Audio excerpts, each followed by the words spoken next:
Shalom, selamat pagi jemaat yang dikasihi Tuhan. Kita berjumpa lagi untuk bersama-sama akan merenungkan dan menikmati kebenaran firman Tuhan menjadi makanan rohani yang menguatkan, meneguhkan iman, percaya, dan pengharapan kita. Yuk kita akan berdoa terlebih dahulu. Saya antarkan. Bapa kami yang di surga, terima kasih Tuhan. Kami sungguh-sungguh bersyukur pagi ini masih diberi kesempatan untuk kami tetap bisa melakukan aktivitas kami. Kami masih ada dalam dunia ini. Kami percaya ada rencana-Mu atas setiap hidup kami. Dan kami juga mau merenungkan firman-Mu pagi ini. Tuhan, urapi kami semuanya, sehingga kami bisa tangkap pesan Tuhan bagi hidup kami. Dan kami juga bisa mengerjakan dalam kehidupan sehari-hari. Terpujilah nama Tuhan. Di dalam nama Yesus kami berdoa. Amin. Jemaat dikasih Tuhan, mari kita akan buka Alkitab. Matius 5 ayat yang ke-34 sampai yang ke-37. Saya bacakan, tetapi aku berkata kepadamu, janganlah sekali-kali bersumpah, baik demi langit, karena langit adalah tahta Allah, maupun demi bumi, karena bumi adalah tumpuan kakinya, ataupun demi Yerusalem, karena Yerusalem adalah kota raja besar.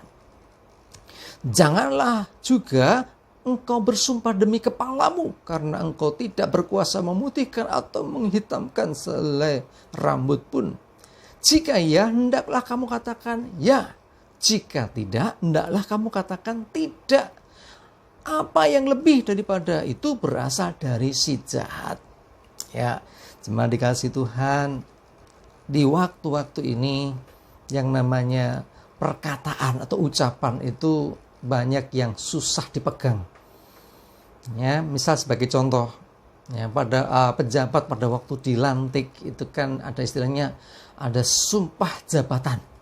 Ya, baik itu untuk pejabat negara, ya, kepala daerah, kepala desa atau apalah, ya, disumpah akan setia, tidak akan menggunakan menyalahgunakan jabatan dan sebagainya lah, ya, isinya bisa macam-macam.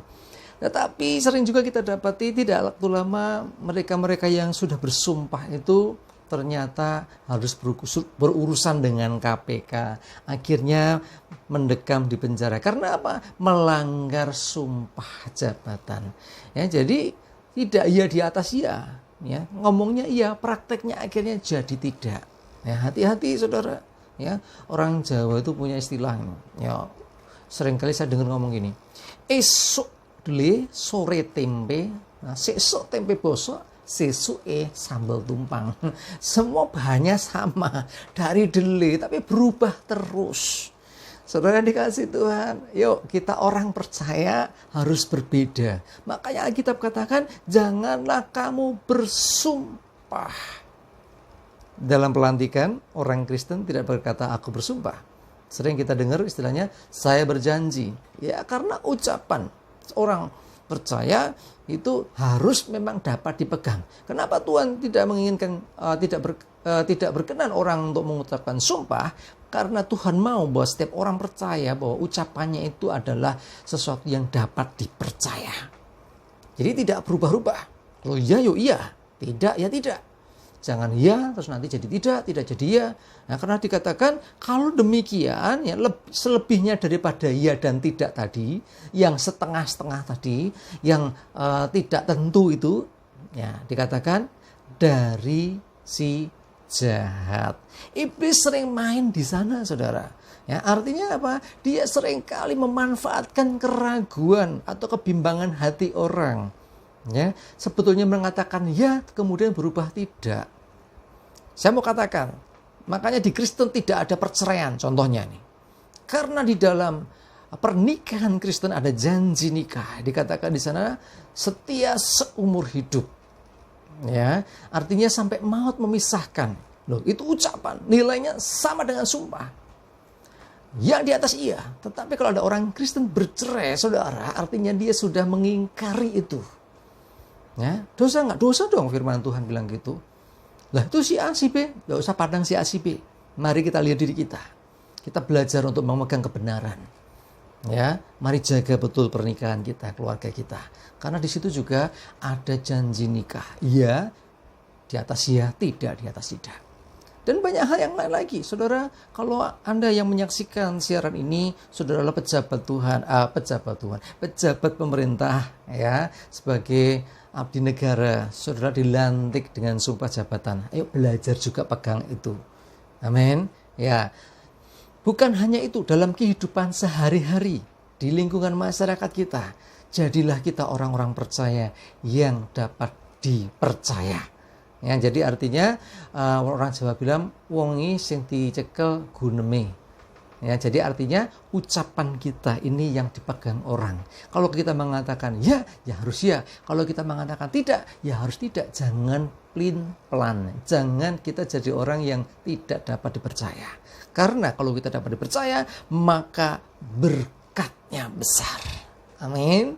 Ya, sebaliknya kalau orang nggak dapat dipercaya, ya Tuhan juga tidak akan mempercayai orang itu.